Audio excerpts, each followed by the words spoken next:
नमस्कार दोस्तों, मैं आपका दोस्त राकेश शर्मा। एक मुहिम मैंने चलाई हुई है to know your candidate who is fighting the election, who is contesting the elections in different bars. आज मैं दिल्ली बार एसोसिएशन में कंटेस्ट कर रहे एक ऐसे नवयुवक से आपकी मुलाकात करा रहा हूं, जिसके अंदर कुछ कर दिखाने की तमन्ना है, एक जज्बा है, और उस जज्बे के साथ साथ उसको एक विज़न उनके पास है। मैं ऐसी एक शख्सियत से आपको मिलवा रहा हूँ, वो है एडवोकेट मोहम्मद राशिद।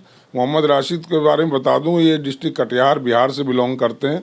हालांकि इनकी प्राइमरी एजुकेशन भी दिल्ली में ही हुई और इन्होंने शारदा यूनिवर्सिटी मेरठ से लॉ किया 2020 में, greater Noida, Sharda university sorry greater Noida. और ये फर्स्ट जनरेशन लॉयर हैं और ये मेंबर एग्जीक्यूटिव बिलो 10 ईयर्स पर कॉन्टेस्ट कर रहे हैं। तो मैं इनसे आपका तारुफ करा रहा हूँ और इनके बारे में कुछ जानूंगा। कुछ थोड़ा बहुत मुझे भी पता है कि क्या इन्होंने किया है पिछले विगत वर्षों में। मोहम्मद राशिद जी, आपका बहुत बहुत वेलकम है हमारे इस चैनल में। और मैं एक सवाल के साथ आपके पास आ रहा हूँ कि अभी आपको बहुत ही कम समय हुआ है, 2020 में आपने शुरू किया है प्रैक्टिस यहाँ, और वो एक अनफॉर्चुनेट टाइम था कोविड का। तो 2 साल तो उस कोविड के चक्कर में कोई किसी से मिल ही नहीं पाया ढंग से। 22 में जाके थोड़ा सा नॉर्मल होना शुरू हुआ। तो ऐसी कौन सी चीज़ आपको माइंड में स्ट्राइक कर रही है जिसकी वजह से आपको इतनी जल्दी इस चुनावी फ्रेम में उतरना पड़ा? जिंदाबाद साथियों और सभी को मेरा सलाम। और इस पावन महीने में जो कि आपका आज का त्यौहार भी होली का, और सबको मुबारकबाद। और राकेश जी, मैं सबसे पहले आपका शुक्रगुजार हूँ कि आपने मुझे एक प्लेटफॉर्म दिया, और उसके तहत मैं जो है अपना विजन और मिशन और अपने अधिवक्ताओं के तहत को जो है मैं अपनी बात जो है पहुँचा पाऊँगा। सवाल सर यहाँ आता कि 2020 में जब मैं एडवोकेट बन रहा, वैसे तो आपने बता ही दिया, फर्स्ट जनरेशन एडवोकेट हूँ। पूरे खानदान में चाहे ननियाल हो या ददियाल हो, कोई सिंगल एडवोकेट नहीं है। एक एडवोकेट होने के नाते मैं यहाँ इनरोल्ड हुआ एंड देयर आफ्टर अपनी जूनियरशिप करी, और उसके बाद में मैंने अपनी वकालत स्टार्ट करी। वकालत स्टार्ट करने के बाद में मैंने कई चीज़ें ऑब्जर्व करी जहाँ मुझे लगा कि जो है मुझे अपने लेवल का योगदान देना चाहिए, क्योंकि छात्र जीवन में भी सक्रियता तौर पे मैं रहा। कई मुद्दे हमने उठाए जो जेन्युइन इश्यूज़ में थे। खैर वो रेलिवेंट यहाँ नहीं है, लेकिन मैं यहाँ जब मैंने ऑब्जर्वेशन किया तो मुझे एक चीज़ नज़र आई कि उस टाइम पे कोरोना का दौर था जिस टाइम पे मैं वकालत में आया था, और उस वक्त ऐसी स्थिति थी कि शायद मेरे लिए मुंह से बोलना भी बहुत ज़्यादा ठीक नहीं रहेगा, क्योंकि मैंने यहाँ तक देखा कि कोर्ट के अंदर में सर राशन बँट रहे हैं और वकीलों के, और वो स्थिति मेरे लिए बड़ी मतलब दुखदायक थी, क्योंकि मैं ये सोच के आया था कि वकील समाज तो जो है ऑलरेडी माशाल्लाह से परिपूर्ण, संपूर्ण और जो है पैसों से ठीक ठाक रहता है। जब मैंने यहाँ स्थिति देखी कि वकील जो है राशन तक के धक्के खा रहा, तो वो मेरे लिए बड़ा सैड मोमेंट था। और मैंने यहाँ भी ऑब्ज़र्व किया कि बहुत सारे वकील जो नवयुवक वकील आए थे मेरी तरह, जो है वो वकालत छोड़ छोड़ के जो है जा रहे थे, सिर्फ इस वजह से कि उनके लिए कमाना बहुत बहुत ज़्यादा जो है मुश्किल हो गया था, और कई वकीलों ने वकालत जो है उस दौरान में छोड़ी भी। तो फिर मेरे दिमाग में एक चीज़ आया, क्योंकि छात्र सक्रियता मेरी रही थी, तो मैंने कहा कि एक प्रोटेस्ट हम लोग लीड करते हैं, एक प्रोटेस्ट का हम आगाज़ रखते हैं। तो मेरा फर्स्ट प्रोटेस्ट जो है यहाँ 30,000 के अंदर में मैंने जो रखा और अपने अन्य साथियों के साथ जो रखा था, वो जून 2021 में रखा था। और वो सिर्फ इसी मुद्दे के ऊपर था, क्योंकि उस टाइम जो कोर्ट की प्रोसीडिंग थी वो सारी ऑनलाइन हो रही थी, जिसकी वजह से वर्क की स्कैरिसिटी बन रही थी, और मिसलिनियस वर्क्स वगैरह जो है मिल भी नहीं रहे थे, काम भी नहीं हो रहा था। तो सबसे पहले हमने जो प्रोटेस्ट रखा वो ये प्रोटेस्ट रखा कि जो है कोर्ट को फिजिकल ओपन किया जाए। हमें राशन नहीं चाहिए, हमें इस तरीके की एड नहीं चाहिए। एक वकील परिपूर्ण और संपूर्ण है कि वह अपने कार्य करके जो है आय का स्रोत जनरेट कर सकता है और पैसे कमा सकता है। तो पहला मूवमेंट मेरा 2021 में जून के महीने में रहा सर, वो इसी मुद्दे पे था, कोर्ट फिजिकल ओपन हो, और अन्य साथियों ने साथ दिया। बाहर के वही हमने अपना बताया कि भाई ओपन हो फिजिकली, और फिर बाहर ने भी सहयोग दिया, और फिर थैंकफुली जो हम सबका कंट्रीब्यूशन रहा, फिर कोर्ट जो है वो खुली सर। पहला हम लोगों का मूवमेंट ये रहा। उसके बाद में सर पास्ट के मेरे 1-2 वर्क और है, जिसके अंदर में जब मैं अपनी सलाहियत जो 5 साल मेरे इस लगभग वकालत में हुए हैं, इस 5 साल में मैंने और चीज़ें देखी जो मुझे लगा बहुत चिंताजनक विषय लगा, जिस पर मुझे लगा कि कम से कम बार को, कोऑर्डिनेशन कमेटी को उस मुद्दे पर जो है आगे आना चाहिए। और वो राशिद, एक बहुत बड़ा अहम मुद्दा तुमने उठाया था जो मेरे जहन में है और याद आ रहा है मुझे, मेरे सामने रखा है। आपने अक्टूबर 2024 में एक रिप्रेजेंटेशन दिया था registrar general Delhi high court को, लेफ्टिनेंट गवर्नर को, और प्रिंसिपल डिस्ट्रिक्ट जज हेडक्वार्टर सेंट्रल दिल्ली को, और even secretary, chairman bar council, commissioner police, के हमारा जो वर्क है वो एक बहुत बड़ी कॉन्स्पिरेसी हो रही है। और वो पुलिस थाने से चलकर कोर्ट की कचहरी में जब आता है तो यहाँ भी नायब कोर्ट और कोर्ट स्टाफ उसको हाईजैक कर रहा है, हमारे वर्क को, मिसलेनियस वर्क जो थे। तो उसके बारे में आपके जहन में कैसे आया? सर मैं वैसे प्राइमरली जो है मोस्टली जो मेरे पास केसेस हैं वो क्रिमिनल के केसेस हैं, और क्रिमिनल के केसेस में मैंने ऑब्जर्व ये किया कि वैसे तो कॉन्स्टिट्यूशन में ऑलरेडी ये बात की गई कि separation of power, judiciary is separate from legislative and legislative is separate from executive machinery. और एक एडवोकेट जो है ऑटोनॉमस और इंडिपेंडेंट बॉडी है सर, और ये इंडिपेंडेंटली वर्क करता है, कहीं से सैलरी वगैरह नहीं आती है, इंडिपेंडेंटली क्लाइंट से अर्न करता है, काम करता है। मैंने यहाँ पर ये देखा सर, जो मिसलिनियस वर्क्स हैं हमारे, जमा तलाशी, सुपरदारी, कलांदरा, चलान, इस तरीके के मैटर जस्ट थाने से नेक्सस बन के आ रहा था, और नेक्सस वो यहाँ तक आ रहा था कि थाने से नेक्सस स्टार्ट होता, और नायब कोर्ट जो कोर्ट में, क्रिमिनल कोर्ट में कम्युनिकेटर का रोल करता है नायब कोर्ट, थाने और उनके सिर्फ इतना रोल है, इससे ज़्यादा रोल नहीं है। But what they do say they were coming in to our shoes and performing the legal work. वो लोग क्लाइंट को मिसगाइड करते थाने से ही, उनको ये बता गया था भाई हमारा नायब कोर्ट वहाँ बैठा हुआ है, आपको वकील हायर करने की ज़रूरत नहीं है, जमा तलाशी में, सुपरदारी में, कलांदरा में, चलान में, कोई मैटर की ज़रूरत नहीं है वकील की आपको, वो वहाँ नायब कोर्ट है, और वही एप्लीकेशन आपकी ड्राफ्ट करेगा, वही फाइलिंग करेगा, आप बस साइन कर दीजिए और वही ऑर्डर भी देगा, जो मेरे लिए शॉकिंग था। ऐसा हो भी रहा है। और ऐसा हो भी रहा है, because this was shocking for me, because why it is was shocking for, because this is totally primarily belong, the works belong to us. ये हम फॉर यंगस्ट यंगस्टर के लिए भी और सभी वकीलों के लिए काम है। और मैंने यहाँ तक डिस्कस किया सीनियरों से कि सर आपके पास लास्ट टाइम में जमा तलाशी सुपरदारी, और मैं आपसे भी मैं बात कर रहा हूँ, जो भी लोग मेरे से सुन रहे हैं, बहुत अहम इश्यूज़ हैं, सिस्टमेटिकली आपके वर्क को स्नैच किया जा रहा है, जिसके वजह से जो है आपकी पॉकेट में जो पैसे आपके पास आने थे वो नहीं आ रहे, वो तो सैलरी खा रहे हैं 60-70-80 हज़ार, जो भी उनकी सैलरी एक पुलिस ऑफिसर की, आईओ की, और नायब कोर्ट की या कोर्ट के स्टाफ की, वो हार है। जो आपको मिलना चाहिए था, जो आपके हिस्से का वर्क था, वो आपको नहीं मिल रहा। क्यों? क्योंकि थाने से नेक्सस आकर यहाँ पर अंजाम हो रहा है। आप ही बताओ मुझे, जो लोग सुन रहे हैं मुझे, कि लास्ट टाइम आपने जमा तलाशी, सुपरदारी, कलांदरा जैसे वर्क आपने कब कहा था? अगर आप सोचोगे तो शायद आपको बहुत ढूंढना पड़ेगा दिमाग में, शायद 5 महीने पहले, साल भर पहले। लेकिन अगर आप पुराने सीनियरों से बात करेंगे, आज से 5 साल पहले, 10 साल पहले वाले, जिन्होंने पुरानी कहानी आप उनसे सुनोगे, तो वो बताते हैं कि मेरी डायरी में, मैंने खुद बात की है, वो कहते हैं मेरी डायरी में 10-10 मैटर मिसलिनियस एप्लीकेशन के लगे होते थे, 8-8 मैटर मिसलिनियस की, भाई जमा तलाशी रिलीज़ करवानी है, सुपरदारी रिलीज़ करानी है। आज वो मैटर गए तो कहाँ गए? तो मैं वही अपने दर्शकों को, अपने सारे साथियों को, जितने भी मेंबर्स मेरे को सुन रहे हैं, उन सबको बताना चाह रहा हूँ, सिस्टमेटिकली आपके वर्क को जो है टेक ओवर कर लिया है नायब कोर्ट ने, कोर्ट के स्टाफ्स ने। और इसको लेके मैंने रिप्रेजेंटेशन दिया था डीजे साहब से, और सेक्रेटरी साहब को भी दिया था दिल्ली बार एसोसिएशन के, और कमिश्नर साहब को भी दिया था इसका। और उनको देने का मकसद सिर्फ यही था कि एक ओरिएंटेशन इनके खिलाफ एक सर्कुलर पास करें कि भाई वकीलों के वर्क में इंटरफेयर ना करें। जी जी दिखाएं इसको जरा ध्यान से, इसको जूम करके दिखाएं। यही वो रिप्रेजेंटेशन था जो, जिस पे बड़ा काम भी हुआ और बड़ा शोर भी मचा।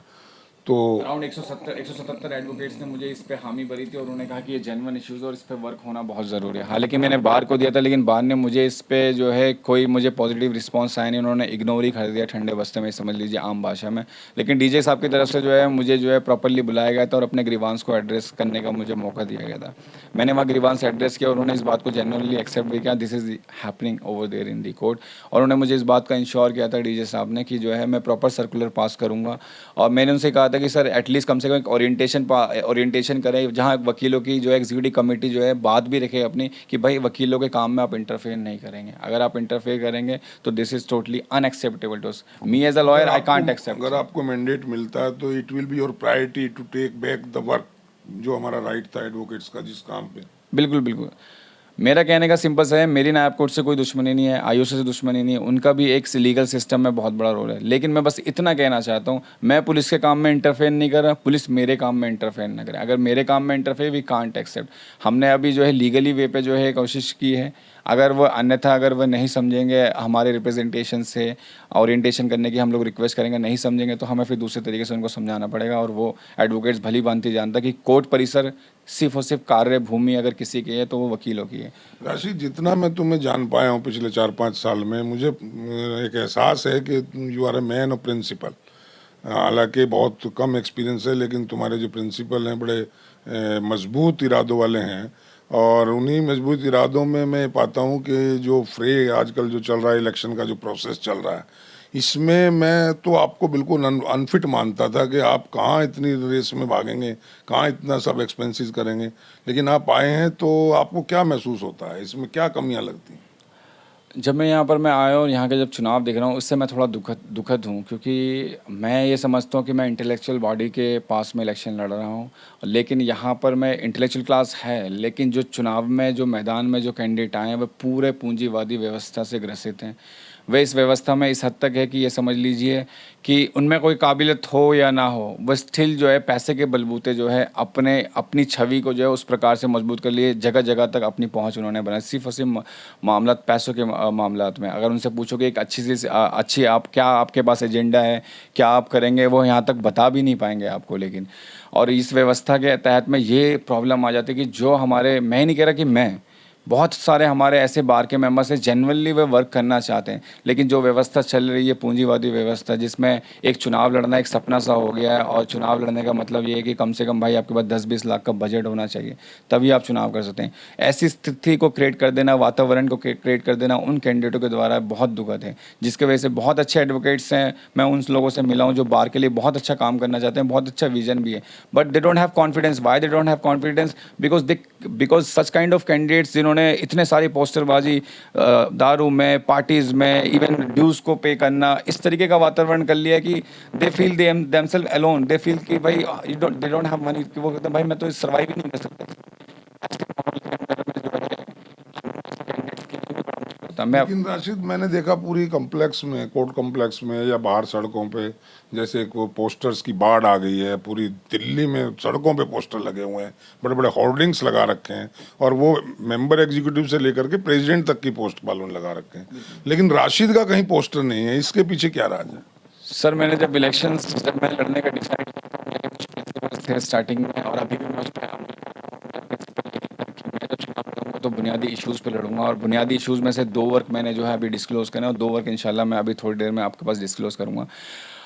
मैं आपसे एक चीज़ और कहना चाहूँगा, जितने भी दर्शक मुझे दे रहे हैं, मैं अपनी तरफ से पूरा प्रयास कर रहा हूँ कि मैं सारे वकीलों से मिल पाऊँ और अपना विजन और मिशन बता दूँ, लेकिन मैं प्रैक्टिसिंग वकील होने के नाते कहीं हद तक में कभी कभी डिफिकल्टी भी होती है, और मैं एक वाहिद कैंडिडेट मानता हूँ अपने आप को, शायद और भी होंगे, तो मैं उन्हें अप्रिशिएट करता हूँ, और आगे जो आने वाले कैंडिडेट अगर इस टाइप के हैं तो उन्हें अप्रिशिएट करूँगा कि मेरा सिंगल पोस्टर नहीं देखा होगा। 2 साल से मैं मेहनत कर रहा हूँ। 2 साल के अंदर में ना किसी ब्लॉक में, ना किसी चैम्बर पे, ना किसी पॉल पे, किसी भी जगह पे एक सिंगल स्टिकर नहीं है मेरा, कोई पोस्टर नहीं है।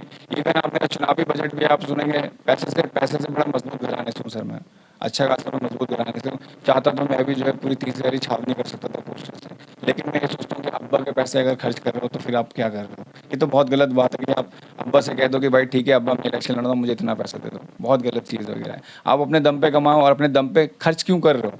जब आपका, क्योंकि पहले के जो लीडर्स आते थे उन लोगों को रिक्वेस्ट करते थे लोग कि भाई आप बाहर का इलेक्शन लड़ें, आप जैसे लोगों की ज़रूरत है।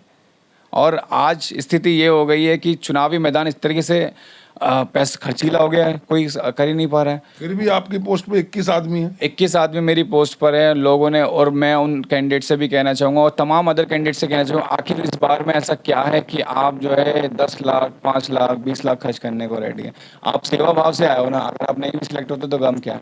अगर मैं सिलेक्ट नहीं भी होता हूँ, खुदा ना खास्ता, मैं अपनी तरफ से मेहनत कर रहा हूँ, मुझे गम नहीं है, क्योंकि मैंने कुछ खर्चा ही नहीं किया सर। लेकिन जो इन्वेस्ट कर रहे हैं वो तो फिर वहां से भी लेंगे भी वो ना। लेंगे, रिटर्न लेंगे सर। अब रिटर्न लेंगे, रिटर्न एवरीबडी नोज कि how from where they will get the return, क्या कहाँ से सोर्स ऑफ इनकम है, और आप लोग सीनियर है, सब सारी चीज़ें जानते हैं। तो मैं आप लोगों से भी मैं रिक्वेस्ट करूंगा, ऐसे कैंडिडेट्स जो इतना ज़्यादा खर्च कर रहे हैं, आप उनको तरजीह ना दें, उन कैंडिडेट्स को तरजीह दें जिन्होंने बुनियादी इशूज़ को अब ये बताइए, 2 मुद्दे आपने उठा लिए, एक जो नेक्सस है वर्क का, जो पुलिस स्टेशन से स्टार्ट होकर और कोर्ट रूम तक घुस गया, जिससे वकीलों के काम छीने जा रहे हैं, और जो बुनियादी जिस पे यंगस्टर खड़ा होता मेरी निगाह में प्राइमरी इशूज़ है, उससे बड़ा इशू नहीं है सर। वकील के पास आएगा सो तो खराब। इसके अलावा क्या आपने यहाँ प्रॉब्लम देखी है जिस पे आप काम करना चाहेंगे? सर, थर्ड में एक और काम गिनवाना चाहता हूँ। स्ट्राइक का दौर था, पहले दिन से ही जो है बड़ी मजबूती से, जब मैं और मेरे जो अन्य साथी हैं उन्होंने मजबूती से जो ये जो अमेंडमेंट बिल वाला एडवोकेट अमेंडमेंट बिल जो ये आया उसके खिलाफ में जो मैं और मेरे अन्य साथी जो है पूरे पुरजोर विरोध किया इसके, और जितनी भी सलाहियत रखते हैं सर, क्योंकि अभी तो हमें बहुत सीखने की ज़रूरत है और आज भी हम लोग सीख रहे हैं, जितनी सलाहियत रखते हैं उस सलाहियत के साथ में हमने किया। यहाँ तक कि हमने सरकार का पुतला दहन भी किया, रोड ब्लॉकेज करके सर, आप सभी लोग जानते भी है, सरकार का पुतला दहन किया, और वहाँ से उसके बाद में जो है प्रोटेस्ट के और आगाज़ को मजबूत किया गया। भूख हड़ताल पे हम लोग बैठे, मैं भूख हड़ताल पे जो है बैठा, वहाँ पर मैं जो है पूरे 2 दिन हम लोगों की भूख हड़ताल चली, शाम में लगे जो है उस हड़ताल को तोड़, क्योंकि सरकार ने जो है अपना नोटिस जारी कर दिया था कि हम तत्काल रूप से बिल को रोक लगा रहे हैं। तो उस चीज़ को लेकर के हमने बड़ी मजबूती से उठाया। एक तो वो हमारा काम रहा सर, और चौथा हमारा जो है एक और काम रहा कि अभी 30,000 कोर्ट के अंदर में शुरुआती जितने भी मैंने भाषण दिए हैं अपने जो है एडवोकेट अमेंडमेंट बिल के खिलाफ में, उसमें मैंने एक बात करी थी कि ऑटोनमस बॉडी सर, उस ऑटोनोमस बॉडी के कंसेप्ट को मैं यही समझता हूँ कि सोवरेनिटी से मैं कनेक्ट करता था कि मैं हमारी जो वकील की जो बॉडी है वो सोवरेनिटी की बॉडी में है और ये ऑटोनोमस बॉडी है और हम इसे कभी भी नहीं चाहते कि जैसे सेपरेशन ऑफ पावर की बात कही थी कि दूसरी जो अथॉरिटीज़ हैं वो हमारी बॉडी में इंटरफेयर करें, एग्जीक्यूटिव बॉडीज़ जो है हमारी इंटरफेयर वगैरह ना करें। तो उस चीज़ को लेकर जो है हमने अब ये देखा 30,000 कोर्ट में पहले चैम्बर टूटे हैं सर। बीच में टी ब्लॉक वगैरह में एक चैम्बर वगैरह टूटा था। एक इश्यूज़ अभी रिसेंटली का 2 मार्च का 1 मार्च को मैंने उसको इशू उठाया था, 2 मार्च को टूटने लगा था। इससे पहले एक चैम्बर तोड़ा गया, बार की तरफ से क्या सहयोग गया एवरीबडी नोज अबाउट दैट। मैं टी ब्लॉक के चैम्बर की बात कर रहा हूँ जो हाल में ऑलमोस्ट सभी जानते हैं। मेरे कहने का मतलब ये था यहाँ पर जो हमारी एडमिनिस्ट्रेटिव स्टाफ है वो हमारे आंतरिक मामलों में हस्तक्षेप ना करे, ये ऑटोनोमस बॉडी है हमारी वकालत की। अगर हमारे चैम्बर का कोई इश्यूज़ था वो हमारी डीबी बार एग्जीक्यूटिव कमेटी देखती। आप इस मामले में क्यों इंटरफेयर कर रहे थे? चैम्बर का जो भी मसला था हम देखते।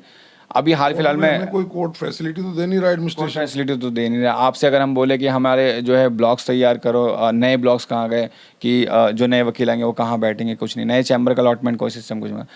हमने ये देखा कि पहले टी ब्लॉक को तोड़ा, टी ब्लॉक में एक चैम्बर तोड़ा गया और अभी हाल फिलहाल में जो है नोटिस आया था हमारे अंबिका सिंह जी के पास में, जिस पर मैंने एक वीडियो रिकॉर्ड करी थी 1 मार्च को, क्योंकि 2 मार्च के लिए जो संडे का दिन था 7 बजे तोड़ने के लिए लगा रखा था। जब मेरे पास अंबिका सिंह जी है उन्होंने मुझसे मदद मांगी तो मैं इनके साथ सदैव वकील साहब के साथ मैं खड़ा हूँ और आगे भी मैं खड़ा रहूँगा।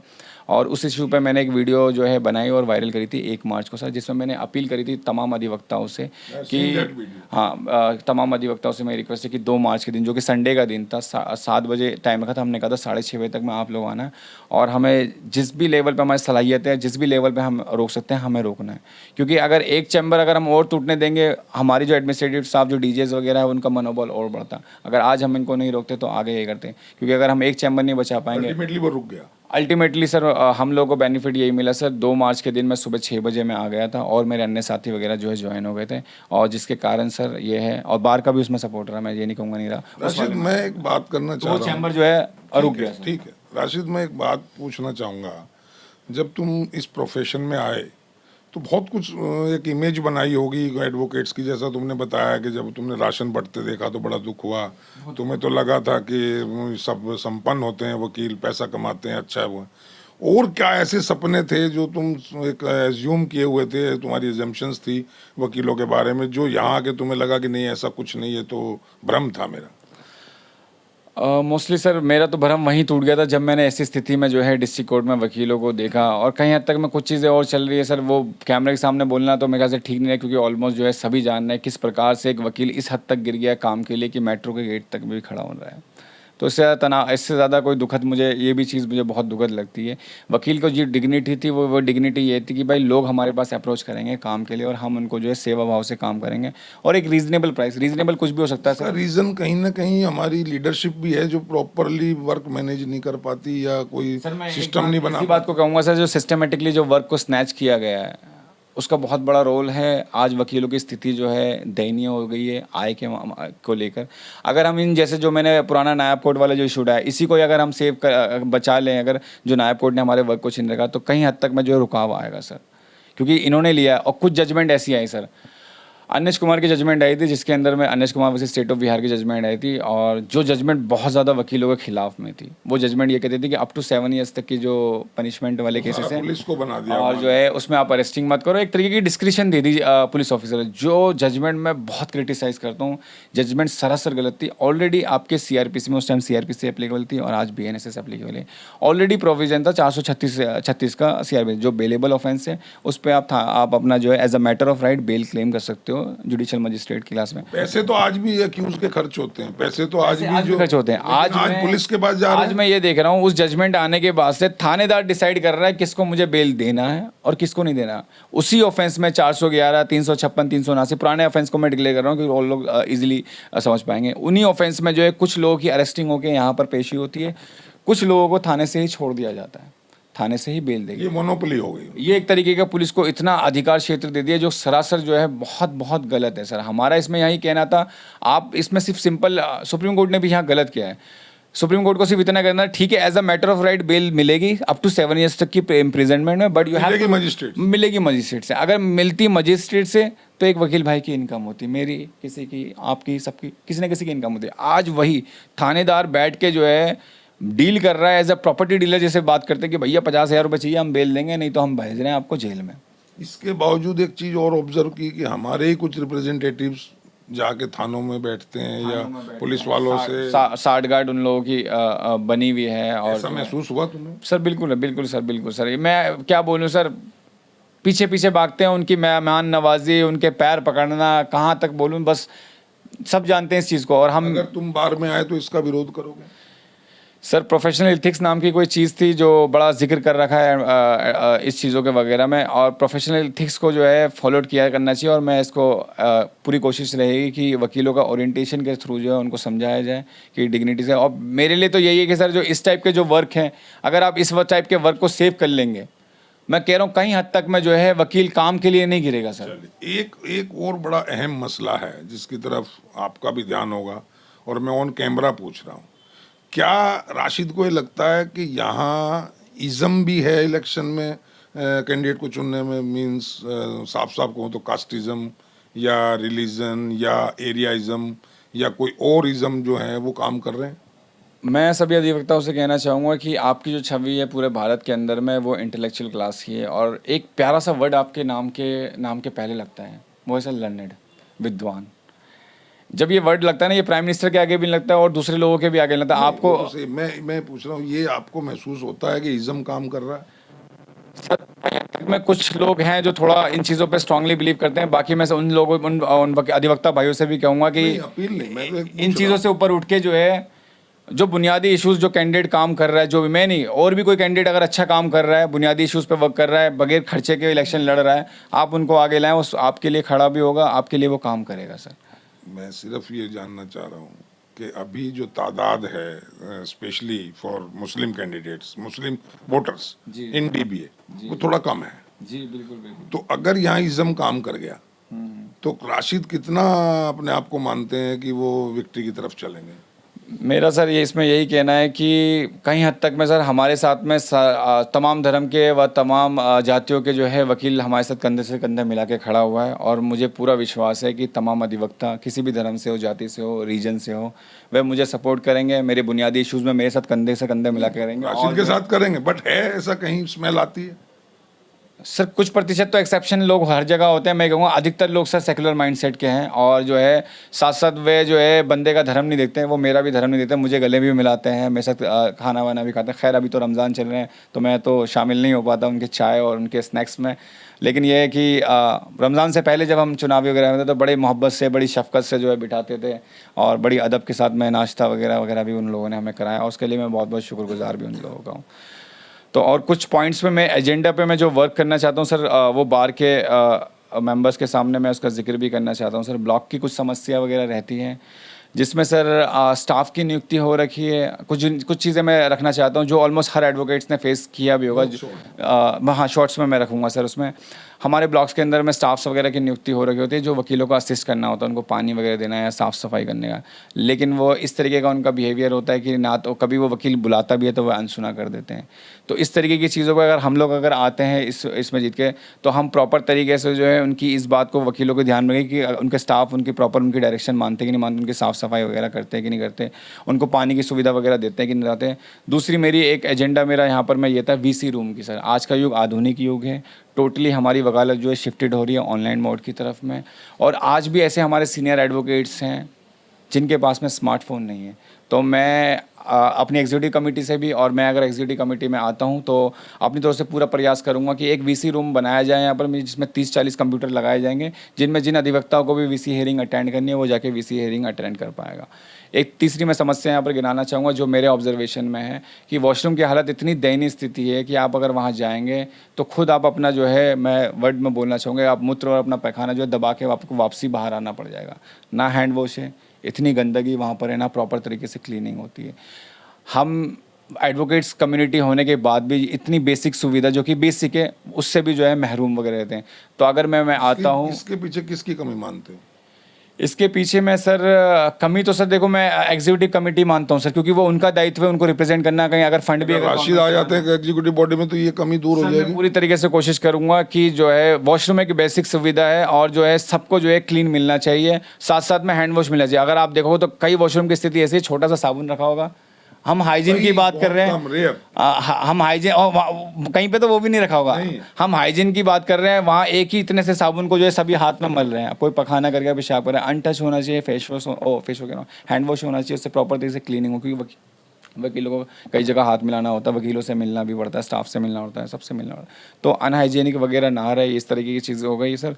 और 3 तो मैंने इशू बताया सर, चौथा मैं इशू मैं आपके सामने रखना चाहता हूँ।